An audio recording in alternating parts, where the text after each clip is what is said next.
LB Nagar police station పరిధిలోని రాజీవ్ గాంధీ నగర్లో నిబంధనలకు విరుద్ధంగా నడుపుతున్న ఒక హుక్కా సెంటర్పై పోలీసులు మెరుపుదాడి చేశారు.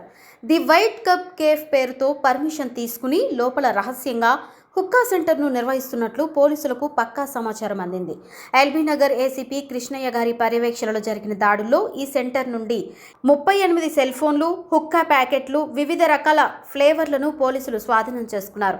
దాడి సమయంలో హుక్కా తాగుతున్న 38 మంది కస్టమర్లతో పాటు వారికి సహకరిస్తున్న 4 సప్లయర్లను కూడా పోలీసులు అదుపులోకి తీసుకున్నారు.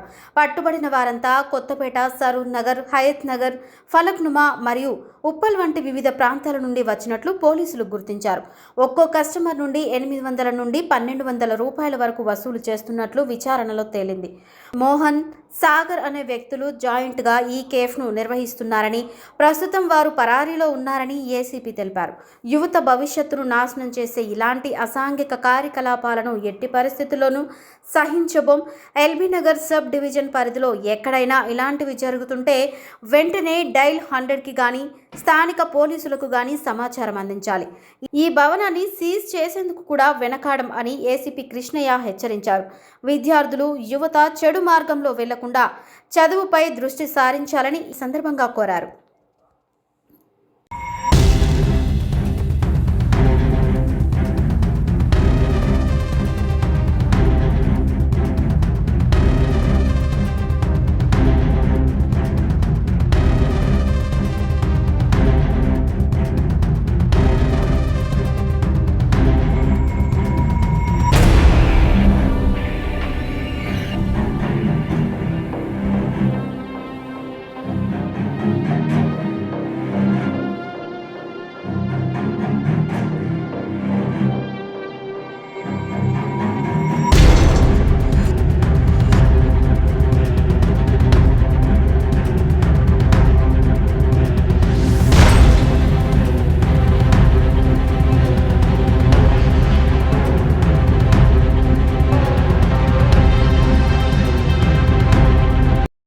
ఎల్బీనగర్ పోలీస్ స్టేషన్ పరిధిలోని రాజీవ్ గాంధీ నగర్లో కేఫ్ పేరు మీద ది వైట్ కప్ కేఫ్ అనే పేరు మీద పర్మిషన్ తీసుకొని ఇక్కడ హుక్కా సెంటర్ నడిపిస్తున్నారనే సమాచారం మేరకు ఈరోజు నా ఆధ్వర్యంలో రైడ్ చేయడం జరిగింది.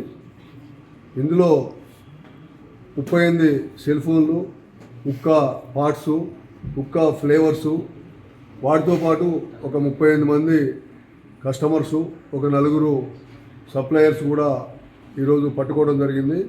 వీళ్ళంతా కూడా వివిధ ప్రాంతాల నుంచి కొత్తపేట, సరూర్ నగర్, హయత్ నగర్, ఫలక్నుమా, ఉప్పల్ వేరువేరు ప్రాంతాల నుంచి వచ్చి ఇక్కడ ఈ హుక్కా సేవిస్తున్నారు. 800 నుంచి 1200 రూపాయల వరకు ఒక్కొక్కరికి వసూలు చేస్తున్నట్టు తెలిసింది. ఇది మోహన్, సాగర్ అనే ఇద్దరు కూడా దీన్ని జాయింట్గా నడిపిస్తున్నట్టు తెలిసింది. దీని మీద ఖచ్చితంగా లోతుగా విచారణ చేసి వాళ్ళు మేము వచ్చే టయానికి వాళ్ళు లేరు స్పాట్లో, వీళ్ళందరినీ కూడా కస్టడీలోకి తీసుకోవడం జరుగుతుంది.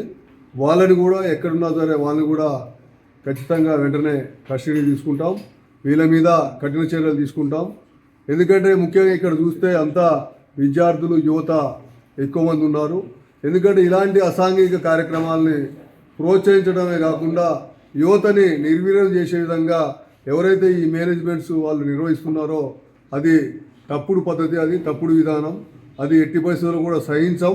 ఇలాంటి చర్యల్ని ఎల్బీనగర్ పరిధిలో, ఎల్బీనగర్ సబ్ డివిజన్ పరిధిలో ఎక్కడ జరిగినా కానీ అది ఖచ్చితంగా కఠిన చర్యలు తీసుకొని అణిచివేస్తాం. ఇంకా ఎలాంటి ఇన్ఫర్మేషన్ ఉన్నా కానీ ఖచ్చితంగా డైల్ 100 కానీ లేకపోతే ఏసీపీ ఎల్బీనగర్ కానీ ఎస్హెచ్ఓలు కానీ మా పరిధిలో ఉన్నటువంటి ఎస్హెచ్ఓలకు కానీ తప్పకుండా ఇన్ఫర్మేషన్ ఇవ్వండి. అసాంఘిక కార్యక్రమాలు ఏం జరిగినా వాళ్ళని గోప్యంగా ఉంచుతాం. అదేవిధంగా ఎవరైతే ఇలాంటి కార్యక్రమాలకు పాల్పడుతున్నారో వాళ్ళ మీద ఖచ్చితంగా కఠిన చర్యలు తీసుకుంటాం. లీగల్గా ఏదైతే ఉన్నదో ప్రొసీజర్ ప్రకారం అవసరమైతే ఈ బిల్డింగ్ను కూడా సీజ్ చేయడానికి కూడా వెనకాడమని చెప్పి ఈ సందర్భంగా విజ్ఞప్తి చేస్తున్నాం. ముఖ్యంగా యువత తప్పుదారి పట్టకుండా, ఇలాంటి కార్యకలాపాల్లో పాల్గొనకుండా చాలా మంచిగా చదువుకొని, బుద్ధివంతంగా చదువుకొని తమ యొక్క వృత్తుల్లో స్థిరపడాలని ఆకాంక్షిస్తూ ఇలాంటి ఏం జరిగినా సహించేది లేదని ఈ సందర్భంగా తెలియజేస్తున్నాం.